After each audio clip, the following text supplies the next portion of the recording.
A Moonlight Fable by H. G. Wells. There was once a little man whose mother made him a beautiful suit of clothes. It was green and gold and woven so that I cannot describe how delicate and fine it was, and there was a tie of orange fluffiness that tied up under his chin. And the buttons in their newness shone like stars.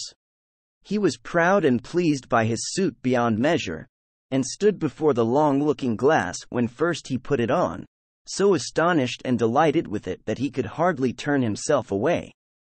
He wanted to wear it everywhere and show it to all sorts of people.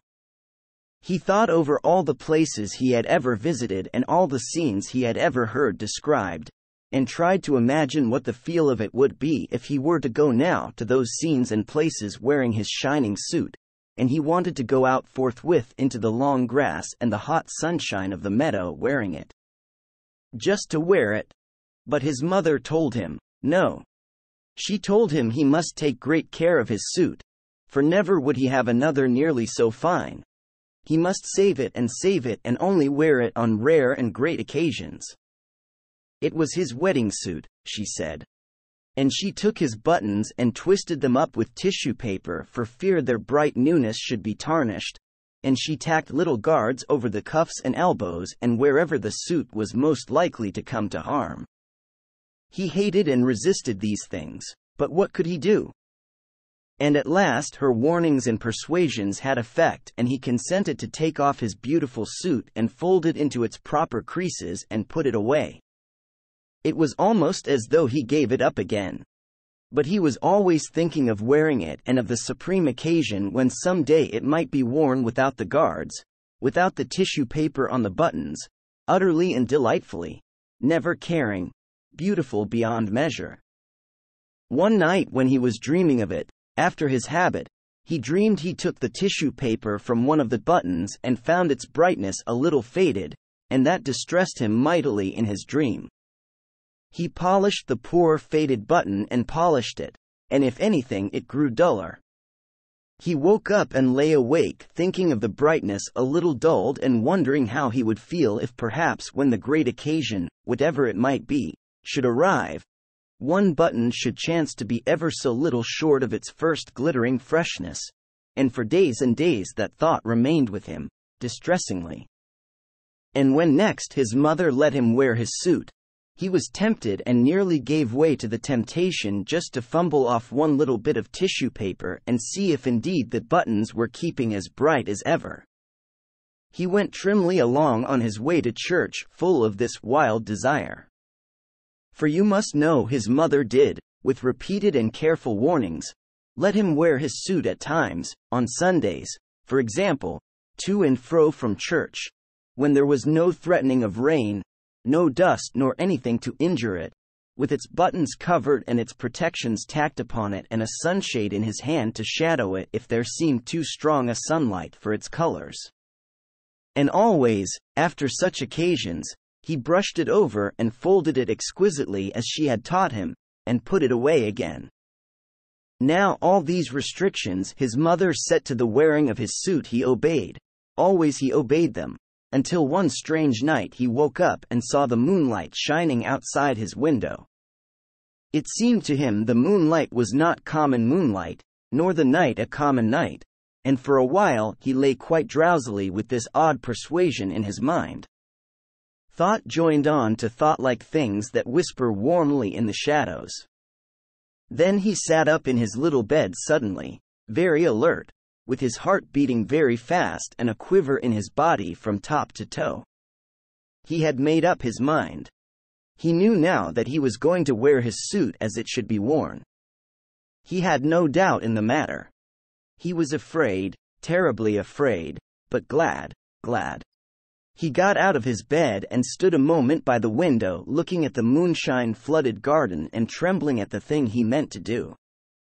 The air was full of a minute clamor of crickets and murmurings, of the infinitesimal shouting of little living things. He went very gently across the creaking boards, for fear that he might wake the sleeping house, to the big dark clothes press wherein his beautiful suit lay folded, and he took it out garment by garment and softly and very eagerly tore off its tissue paper covering and its tacked protections, until there it was, perfect and delightful as he had seen it when first his mother had given it to him. A long time it seemed ago. Not a button had tarnished, not a thread had faded on this dear suit of his. He was glad enough for weeping as in a noiseless hurry he put it on.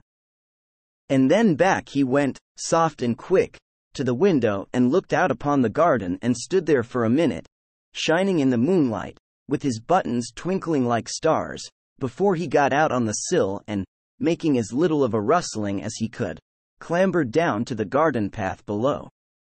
He stood before his mother's house, and it was white and nearly as plain as by day, with every window blind but his own shut like an eye that sleeps. The trees cast still shadows like intricate black lace upon the wall. The garden in the moonlight was very different from the garden by day. Moonshine was tangled in the hedges and stretched in phantom cobwebs from spray to spray. Every flower was gleaming white or crimson black, and the air was aquiver with the thridding of small crickets and nightingales singing unseen in the depths of the trees. There was no darkness in the world, but only warm, mysterious shadows, and all the leaves and spikes were edged and lined with iridescent jewels of dew.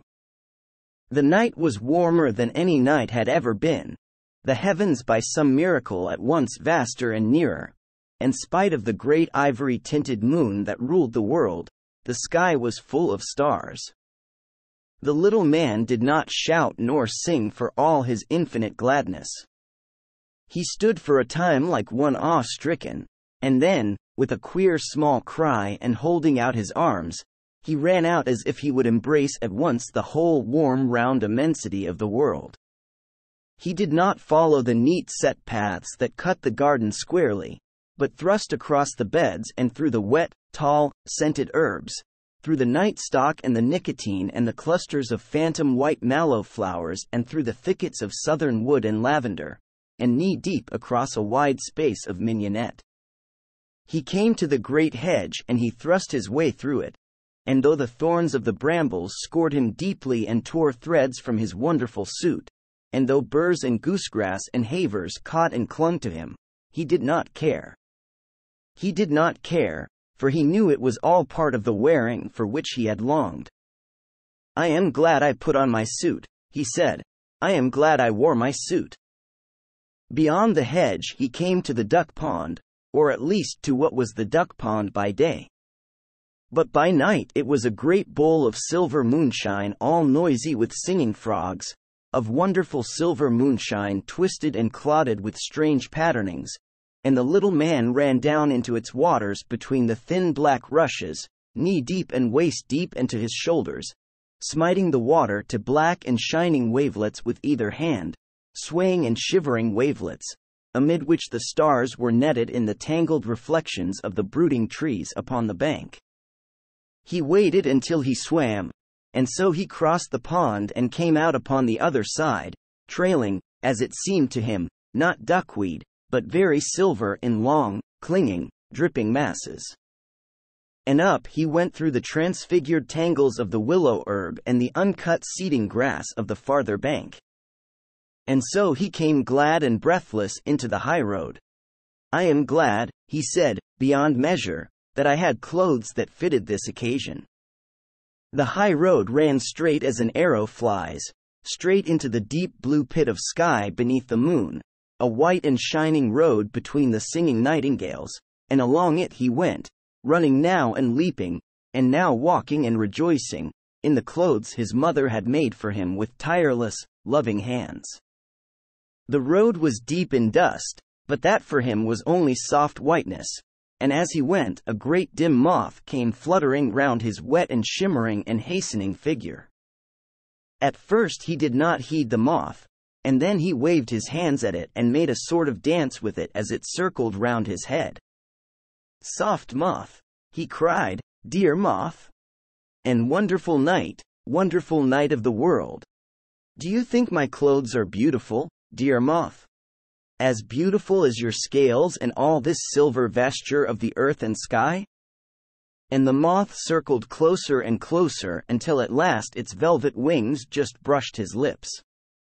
And next morning they found him dead with his neck broken in the bottom of the stone pit, with his beautiful clothes a little bloody and foul and stained with the duckweed from the pond.